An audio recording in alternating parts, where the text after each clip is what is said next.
पिंपरी चिंचवडमधल्या empire estate जवळच्या उड्डाण पुलावरून सध्या फक्त भ्रष्टाचाराची वाहतूक सुरू आहे।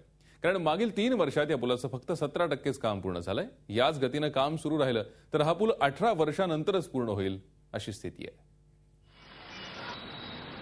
शहरातल्या महत्त्वाच्या भागातला उड्डाण पूल, या पुलामुळे शहराला गती मिळणार आहे।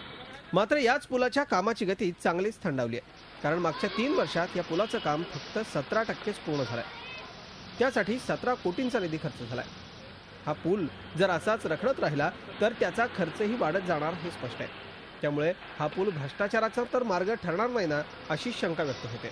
मात्र महापौरांनी लवकरच पुलाच्या कामाला वेग येईल असं स्पष्ट केलंय।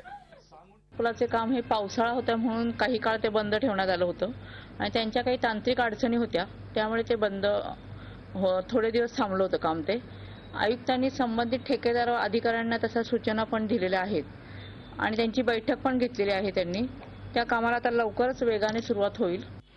स्थायी समितीचे अध्यक्ष जगदीश शेट्टी यांनी या पुलाचं काम दुसऱ्या कंपनीला देण्याची सूचना केली होती। मात्र शेट्टी स्वतःच जात प्रमाणपत्रामुळे अडचणीत आल्यानं हा विषय मागे पडलाय।